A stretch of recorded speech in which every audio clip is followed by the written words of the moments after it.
Baik, Assalamualaikum warahmatullahi wabarakatuh. Perkenalkan nama saya Sylvia Gisela, NPM 20032.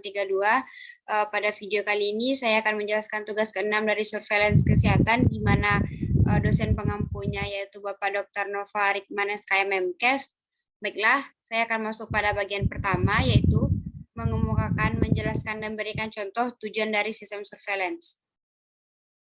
Tujuan dari sistem surveillance yaitu mendapatkan informasi epidemiologi tentang masalah kesehatan yang berguna untuk meliputi gambaran masalah kesehatan, masalah menurut waktu, tempat, dan orang, diketahui determinan, faktor risiko, dan penyebab langsung terjadinya masalah kesehatan tersebut.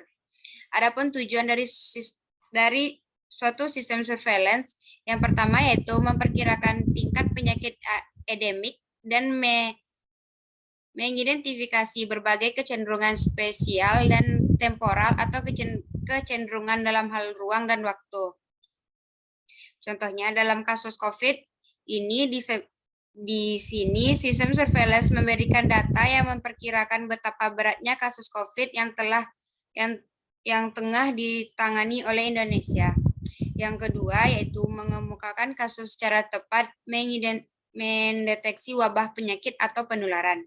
Contohnya, awal mula dari terjadinya penyebaran kasus COVID, maka tenaga kesehatan langsung menyelidiki, menganalisis, meneliti apa yang menjadi penyebab virus COVID-19 menyerang manusia dan bagaimana cara penularannya.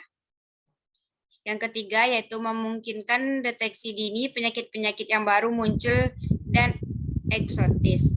Contohnya yaitu setelah diketahui adanya virus COVID-19 muncul di Indonesia, tenaga kesehatan langsung mencari tahu apa saja yang menjadi gejala awal pada penderita virus COVID-19 ini. Baiklah, untuk penjelasan yang kedua yaitu mengemukakan, menjelaskan, serta berikan contoh manfaat sistem surveillance. Manfaat dari sistem surveillance yaitu yang pertama perencanaan untuk dapat merencanakan dalam menyelesaikan masalah kesehatan yang bertujuan untuk meningkatkan derajat kesehatan. Contohnya dalam masalah COVID saat ini direncanakan penetapan protokol kesehatan yang bertujuan untuk mencegah penyebaran COVID-19. Yang kedua yaitu implementasi, di mana tindakan yang telah disusun dan di perencanaan. Contohnya diterapkannya aturan penerapan protokol kesehatan dan diberikan sanksi apabila ada yang tidak mematuhinya. Yang ketiga yaitu mengevaluasi apakah program yang diberlakukan berlanjut dengan baik atau mengalami kendala. Jika dapat terkendala maka akan dirancang penyelesaian masalah. Contohnya dilakukannya tidak langsung oleh tenaga kesehatan ke daerah perkampungan untuk mengetahui apakah masyarakat mematuhi protokol kesehatan yang baik dan benar.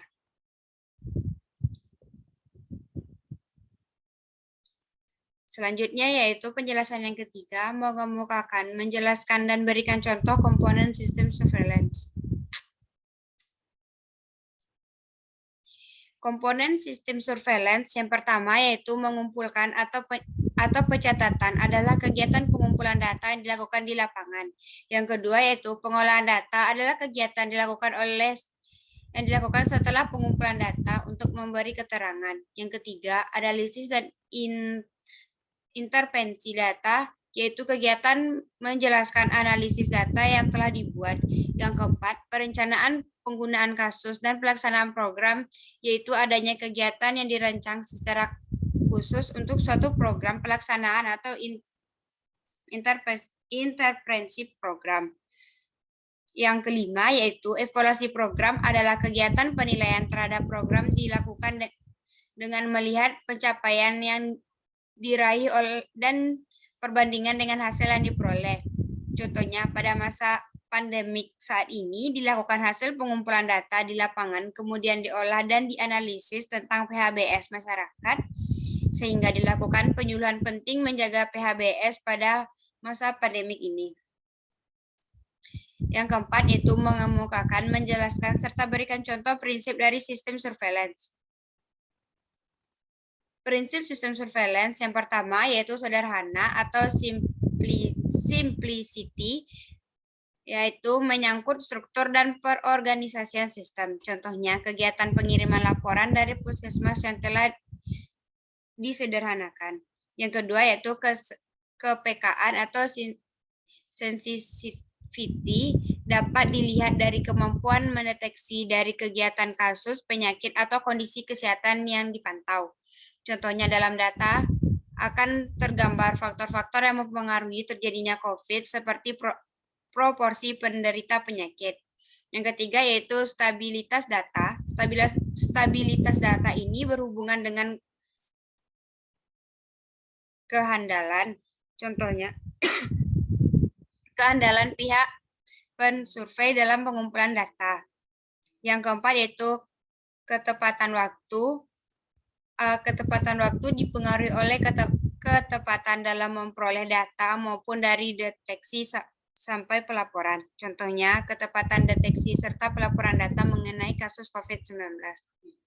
Baik, sekian yang dapat saya sampaikan. Apabila ada kesalahan, saya mohon maaf. Saya sudahi dengan Assalamualaikum warahmatullahi wabarakatuh.